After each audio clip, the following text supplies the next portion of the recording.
apakah Wahabi itu gak tahu dalil? Rata-rata gak tahu dalil, karena buku yang mereka baca itu buku doktrinan dari guru-gurunya, dan sebagian memang disembunyikan. Komen, subscribe. Islam adalah agama sempurna. Ia hadir untuk mengatur manusia agar mereka bisa menjalankan peran dan tugas masing-masing dengan baik dan benar. Islam juga merupakan agama yang penuh rahmat dan hikmah, sesuai setiap ruang dan waktu, tidak kaku dan tidak keras. Namun Islam lentur dan lunak, tidak ekstrim dan menolak setiap hal yang baru dan asing. Tetapi Islam mudah menerima tradisi masyarakat kapan dan dimanapun, selama tidak menyalahi dasar syariat itu sendiri. Seperti itulah wajah Islam sejak pertama kali hadir di bumi Nusantara yang kita cintai ini, sehingga diterima oleh masyarakat dan berbaur dengan tradisi masyarakat. Islam tidak serta-merta memberangus tradisi masyarakat, melainkan membimbing masyarakat dengan perlahan untuk meninggalkan hal-hal yang berlawanan dengan Islam, mengadaptasi tradisi lokal yang tidak bertentangan dengan Islam, baik Al-Quran, hadis, ijma' ulama, dan qiyas. Hingga kemudian datanglah orang-orang baru yang memiliki pemahaman keislaman yang berbeda. Mereka berpegangan pada dalil Islam secara tekstual, kaku dan ekstrim, gampang menolak hal yang dianggap tidak ada pada masa Islam periode awal, menganggap pelakunya sebagai bid'ah, sesat, syirik, dan bahkan kafir. Orang baru yang dikenal dengan sebutan Wahabi ini terus berusaha memberangus tradisi yang sudah mengakar kuat di bumi Nusantara ini dengan segala macam cara.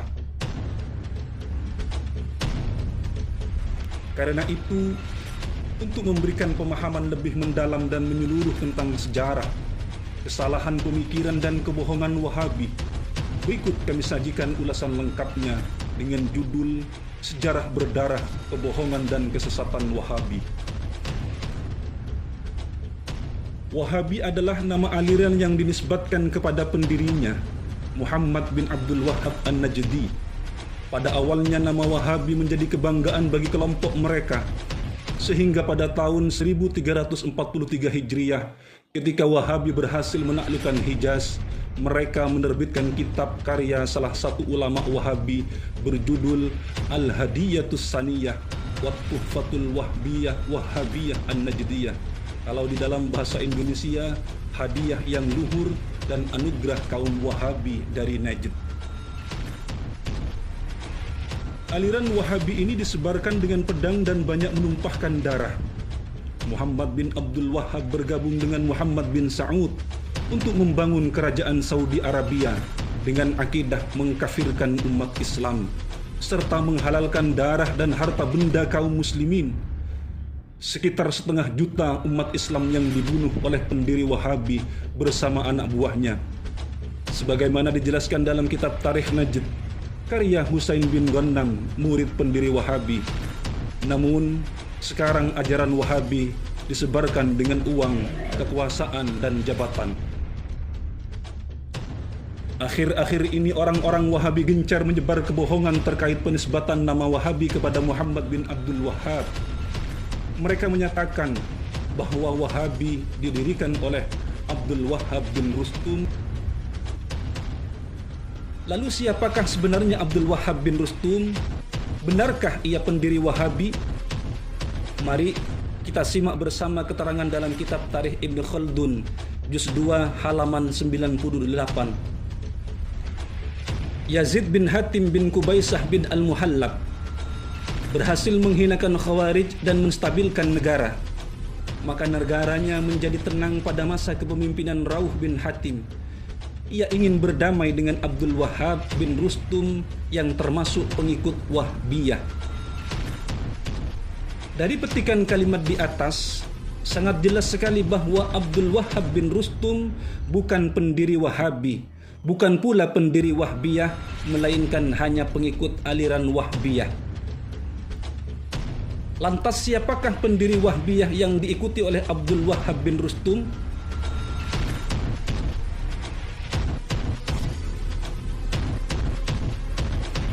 Pendiri Wahbiyah bernama Abdullah bin Wahhab Ar-Rasibi, dan pendiri Wahabi adalah Muhammad bin Abdul Wahhab An-Najdi.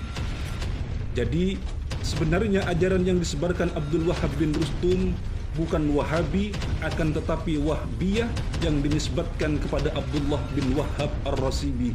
Tidak seperti kebohongan yang disampaikan oleh orang-orang Wahabi. Kemudian aliran Wahbiyah ini pecah menjadi beberapa sekte.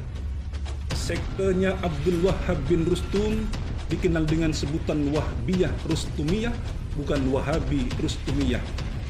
Untuk mengetahui kesesatan ajaran Wahabi, marilah kita tonton bersama keterangan pendekar Aswaja, Kiai Muhammad Idrus Ramli dalam video berikut ini.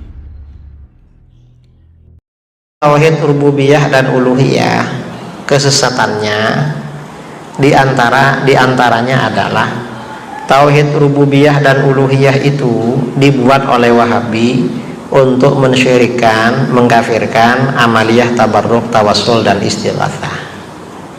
Tujuannya itu. Dan itu jelas benar-benar sesat dan menyesatkan. Mengapa? Karena tawassul, tabarruk, istighatsah itu ajaran Al-Quran dan hadis. Dalam Al-Quran Allah Subhanahu wa taala berfirman, "Ya ayyuhalladzina amanu taqullaha wabtaghu ilaihil wasilah." Hai orang-orang yang beriman, bertakwalah kamu kepada Allah dan carilah wasilah kepada Allah. Wasilah itu artinya perantara. Apa yang dimaksud wasilah? Imam Ibnu Katsir dalam tafsirnya mengatakan, wal wasilah hiyallati yutawassalu biha ila tahsiril maksud. Wasilah adalah sesuatu yang dapat mengantarkan kita menghasilkan, meraih apa yang menjadi tujuan. Demikian keterangan singkat, semoga bermanfaat sekaligus untuk membentengi dari kebohongan orang-orang Wahabi.